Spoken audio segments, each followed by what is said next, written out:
এই জন্য বলছি যে 5টা অঙ্গের নাম আপনার সামনে নিয়েছি, এতে নেগেটিভ পজিটিভ 2 রকমেরই কাজ হবে।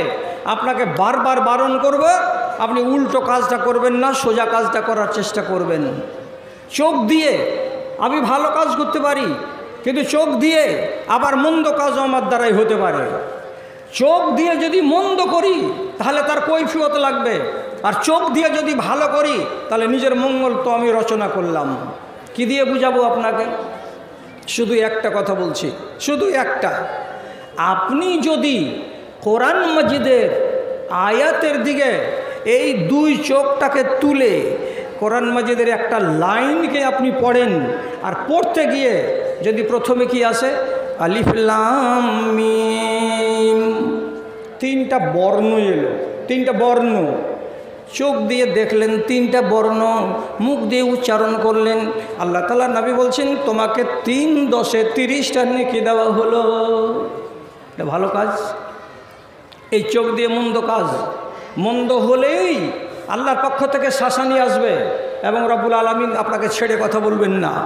আমি যেমন আপনাকে বলছি, আর একটা হাদিস দেখেন চোখ দিয়ে মন্দ হতে পারে কিনা।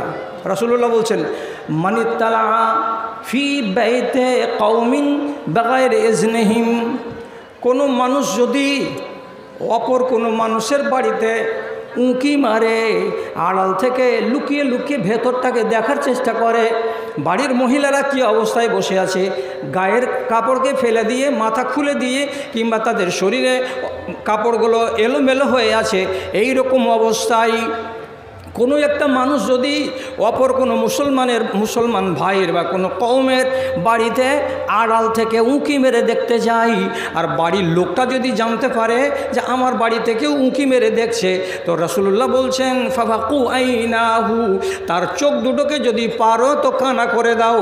ওয়ালাইসা আলাইকা দিয়াতুন, চোখ কানা করে দিতে গেলেও তোমাকে জরিমানা লাগবে না, তোমাকে কেসাস দেওয়া হবে না, তোমাকে আর কোনো খেসারত দিতে হবে না। অথচ অকারণে কোনো মানুষের চোখ যদি কেউ কানা করে দেয় তো তাহলে তাকে 25টা পর্যন্ত উট জরিমানা দিতে হয়। তাহলে এই চোখ পরের বাড়িতে উঁকি মারতে গেলাম, এটা হয়ে গেল মন্দ আমল, আর মন্দ আমলের খেসারত কি আমাকে দিতে হচ্ছে? রাসূলুল্লাহ বলছেন ওর চোখকে কানা করে দাও। কানা করে দিতে গেলে জরিমানা আমাকে লাগবে না, আর যে তুমি পরের চোখ কানা করলে কেন? তাহলে বুঝাতে চাইছি আপনাকে যে আমার অঙ্গ প্রত্যঙ্গের দ্বারাই ভালো কাজও হবে আর অঙ্গ প্রত্যঙ্গের দ্বারাই মন্দ কাজও হবে।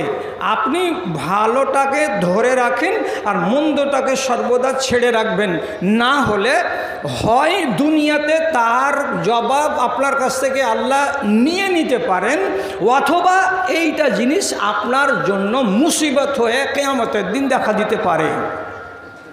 তাহলে এবার একটা গুড়ের কথাটা বুঝেন।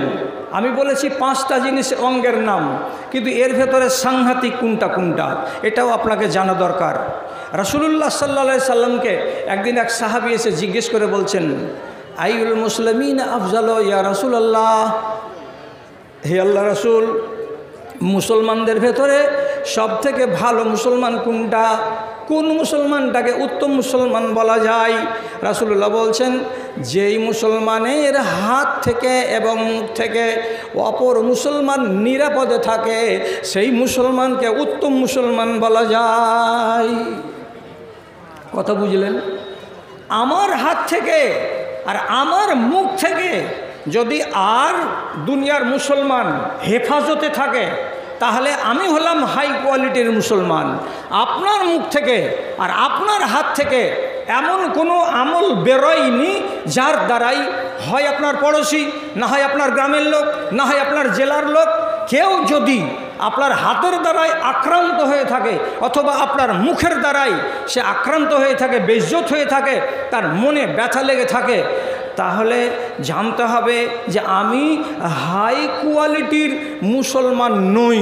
মুসলমান বটে কিন্তু আমার কোয়ালিটি উত্তম নয়, আমি লোয়ার কোয়ালিটির একজন মুসলমান। তাহলে বোঝা গেল সবথেকে বেশি মানুষের কোন অঙ্গে ক্ষতি সাধন করে। তার ভেতরে হলো একটা, এটা হলো মুখ, আর তার ভেতরে আরেকটা, সেটা হলো আপনার হাত। এই দুটো জিনিসকে আপনাকে সংবরণ করে রাখতে হবে। মুখের বেলা ভালো করে বুঝবেন, মুখের বেলা এখানে দুটো ক্ষেত্র আছে। মুখ থেকে কথা বলা এটা একটা দিক, আর মুখের ভেতরে কিছু ঢোকানো এটা একটা দিক। দুটোকে সামাল দিতে হবে। মুখে কি ঢুকাচ্ছেন আর মুখে কি ঢুকান না, এই তালিকাটা আপনাকে দেখতে হবে এক। আর মুখ দিয়ে কি বলছেন এটা আর একটা জিনিস, এটা আপনাকে দেখতে হবে। তাহলে মুখ থেকে আপনার যেন অশালীন বাক্য না বের হয়, কাউরি মনে কষ্ট না হয় এক। আর দুই, আমার হাতের দ্বারাই যেন কাউরি ক্ষতি না হয়, কাউরি উপরে হাত তুলে না দিই, কাউকে মেরে না দিই, খুব সহজেই হাতটাকে ব্যবহার না করে নিই। এই দুটো জিনিস থেকে আপনাকে হেফাজতে থাকতে হবে, সাবধানে থাকতে হবে। তাছাড়া আপনি নাম্বার 1 মুসলমান হতে পারবেন না।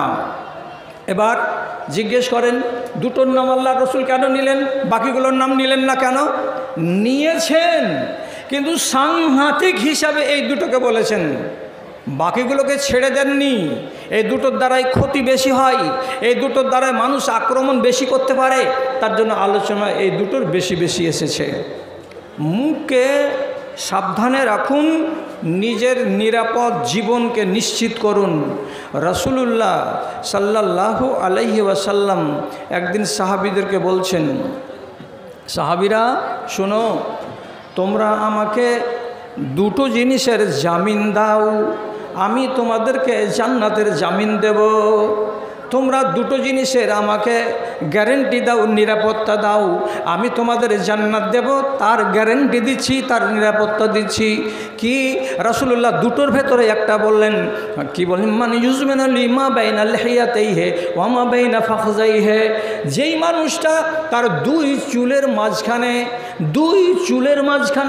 দুই দাড়ির মাঝখানে, তার মানে উপরে হলো মোচ আর নিচে হলো দাড়ি, এই দুই চুলের মাঝখানে যে ড্রেন আছে, যে ছিদ্র আছে, এই ছিদ্রটার তুমি আমাকে গ্যারেন্টি দাও যে তুমি এই ছিদ্র দিয়ে আজে বাজে কথা বলবে না, এই ছিদ্র দিয়ে তুমি কোনো মানুষের কলেজায় আঘাত পৌঁছাবে না, এই ছিদ্র দিয়ে কোনো মানুষের মনে তুমি কষ্ট দেবে না, আর এটা দিয়ে তোমার আজে বাজে কথা বের হবে না। যদি মুখটাকে সামলে নিজেকে রাখতে পারো, তার গ্যারেন্টি দাও, আমি নবী তোমাকে গ্যারেন্টি দিচ্ছি তুমি জান্নাত পাবে।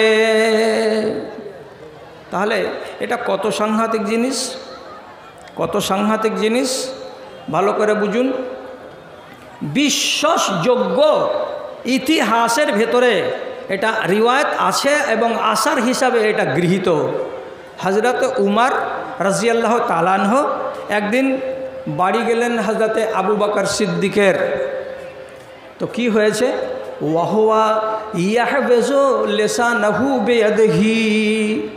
হযরত উমর বাড়ি গেলেন কার? তো আবু বকরের। দেখা করবেন, কিছু কথা বলবেন, আলাপ আলোচনা করবেন। কিন্তু তিনি যখন বাড়ির ভেতরে গেলেন তো দেখছেন হযরতে আবু বকর সিদ্দিকের মতো লোকটা তিনি নিজে একটা মেঝেতে বসে, একটা চেয়ারে বসে নিজের জবানটাকে টেনে মজবুত করে ধরে আছেন, নিজের জবানকে টেনে ধরে আছেন মজবুত করে।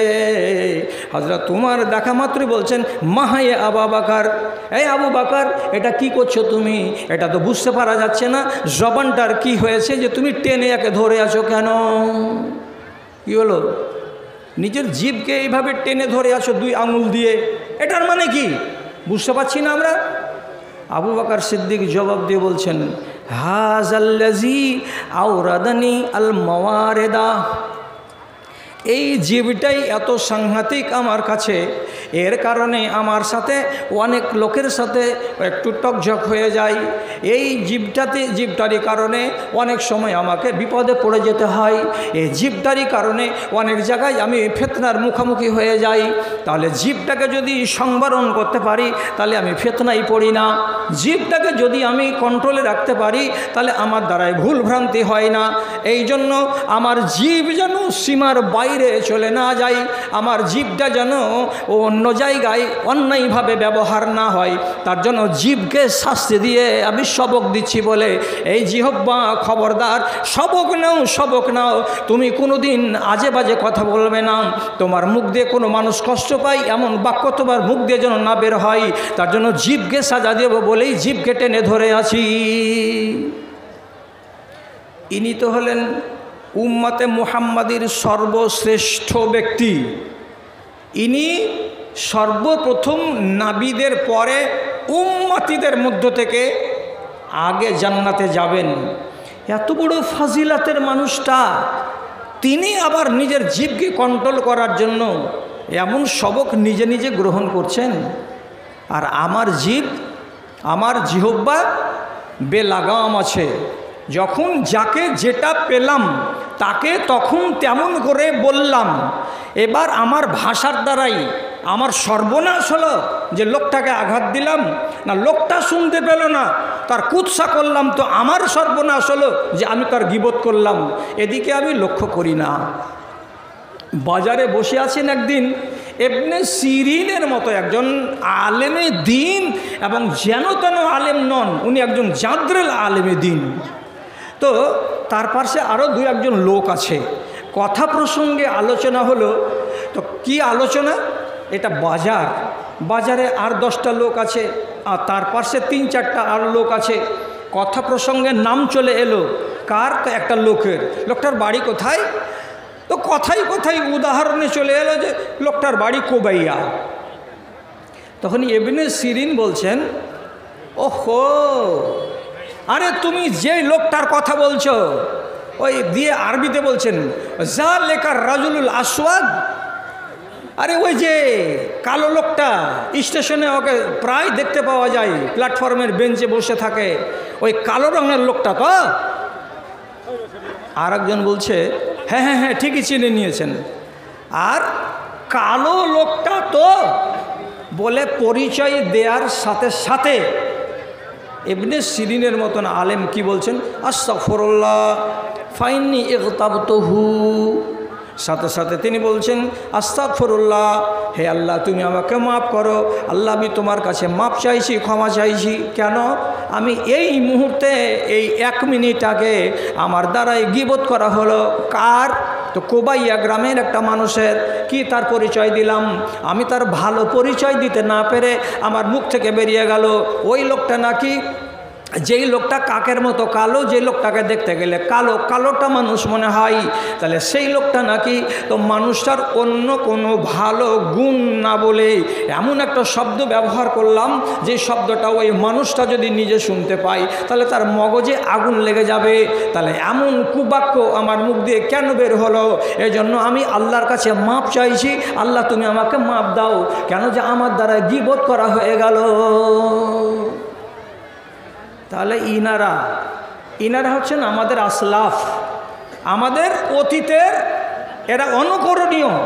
তো তিনি বলছেন এই কথাটা যে পরিচয় দিতে গিয়ে একটু ভাষা গণ্ডগোল হলো, আর বলেই তিনি আল্লাহর কাছে ইস্তিগফার করছেন যে আল্লাহ আমি গীবত করে বসলাম। তাহলে আপনাকে একটু আন্দাজ করতে হবে যে আমার জিহ্বা আমার নিয়ন্ত্রণে কতটা আছে আর কতটা নাই। যদি আপনাকে জ্যান্ত কথা বলি তা আপনার অস্বীকার করার কোনো উপায় নেই। একটা রিওয়ায়েত আছে লফজটা কম আছে, এটাও সহি।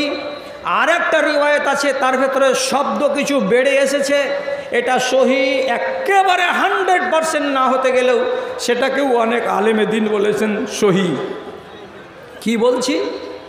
কথাটা হলো কি, আবু যার রাদিয়াল্লাহু তাআলা আনহুর মতো এক জালিলুল কাদার সাহাবী, উনি কথা প্রসঙ্গে একদিন হযরত বেলালের মতো কালো চামড়ার সাহাবী, যার ভেতরে আল্লাহ তাআলা শুধু গুণী গুণ রেখেছেন, সেই কালো চামড়ার সাহাবী প্রসঙ্গে আলোচনা করতে গিয়ে, কিংবা অন্য রিওয়ায়েতে যেটা এসেছে তাতে হযরতে বেলাল এমন কোনো কথা বলেছিলেন যেই কথাটা তাকে শুনতে ভালো লাগেনি। তো যখন শুনতে ভালো লাগলো না তো ঠিক আছে, লাগলো না, কিন্তু উনি মুখ দিয়ে শব্দ ব্যবহার করলেন ইয়াবনাস সৌদা। এই শব্দটা বুখারী আর মুসলিমের রিওয়ায়েতে নেই, অন্য রিওয়ায়েতে আছে। যেমন ইবনে বাত্তাল উনি বলছেন যে এটা আছে। যাই হোক, উনি কি বলছেন? এই কালো মেয়ে ছেলের পেটের বাচ্চা কালো। তাহলে কাকে টেনে কথা বললো? ওর মাকে টেনে। সহি হাদিসে কি আছে? আইয়ার তাহু বে উম্মিহি, আবু যার তুমি কি বেলালের মতো লোকটাকে এইভাবে তার মাকে টেনে কথা বলেছো নাকি? তখন আবু যার বলছেন, হ্যাঁ আল্লাহ রাসূল, আমি তার মাকে টেনে কথা বলেছি। তার মানে কি বলেছি? তোর মা হলো কালো আর তার পেট থেকে তুই পয়দা হয়েছিস, তুই হলি কালো, এই জন্য আমি বলেছি ও কালিয়ার বেটা, এই কালি মেয়ে ছেলের বেটা, এই কথাটা আমি বলেছিলাম। রাসূলুল্লাহ একটা এত বড় সাহাবী, তাকে কি করে শিক্ষা দেবেন? এই জন্য তো তাকে চড় মারা যায় না, থাপ্পড় মারা যায় না। রাসূল শুধু উত্তম একজন মুসলেহ এবং সংস্কারক হিসাবে আবু যারকে শুধু সামনে ডেকে বললেন, কি বললেন? ইন্নাকা মরউন ফীকা জাহেলিয়া, হে আবু যার, তুমি এমন একজন মানুষের মানুষ, ইসলাম কবুল করে নিয়েছো বটে, তোমার ভেতরে দিন চলে এসেছে বটে, তুমি আমার সঙ্গে উঠা বসা করো বটে, তুমি কোরআন মাজিদ পড়ো, এটাও কথা ঠিক, কিন্তু তোমার ভেতরে ইসলাম কবুল করার আগে জাহিলিয়াতের যুগের যে বদচরিত্রগুলো ছিল, সেই বদচরিত্রের একটা চরিত্র থেকেই গেছে। না হলে তুমি একটা মানুষকে, তার মাকে তুলে কেমন করে কটু কথা বলতে পারো? তার চামড়া কালো, তার জন্য তুমি তাকে কালো কেমন করে বলতে পারো? তার মা ছিল কালো, তার জন্য তার মাকে টেনে ছেলেকে কি করে তুমি কথা বলতে পারো? এটা চলন কিন্তু ভালো নয়। হযরতে আবু যার বলছেন, আল্লাহ কত বড় অপরাধ করে বসলাম, কত বড় অপরাধ হয়ে গেল যে সাথে সাথে রাসূলুল্লাহর কাছে শিকায়ত হয়ে গেল। আর রাসূলুল্লাহ অভিযোগ মূলে আমাকে ডেকে পাঠালেন, আর আমাকে ডেকে পাঠালেন তো আমি তাকে স্বীকার করলাম, তাহলে এত বড় অন্যায় আমার মুখের দ্বারাতেই হয়ে গেল। তাই তিনি খেসারত দিলেন। খেসারতটাকে বলছি দুই রকমের। এবার কেন দুই রকমের বলছি? যেহেতু দুই রকমের বর্ণনা পাচ্ছি বলে বলছি। কি? 3 দিন পরে হযরতে আবু যার মসজিদের দিকে হেঁটে চলে আসছেন। তার গায়ে একটা নতুন চাদর আছে, এমন সুন্দর ঝকঝকে চাদর যেটা দেখতে গেলে এই মানুষের চোখ লাগে। আর ঠিক তার পাশে এই বেলাল, তার গায়ে একটা কিন্তু কালো চাদর আছে। ওই কালো চাদর যেটা তার মালিকের গায়ে আছে, সেটা চাকরের গায়েও আছে। দেখে কিন্তু মনে হয় না যেটা মনিব আর এটা চাকর, দেখে মনে হচ্ছে এরা বাপ বেটা। যারাই দেখছে তারাই বলছে, ব্যাপারটা কি? তোমার গায়ে যদি 500 টাকা দামের চাদর থাকে, তো তোমার চাকরের গায়ে 200 টাকার থাকবে।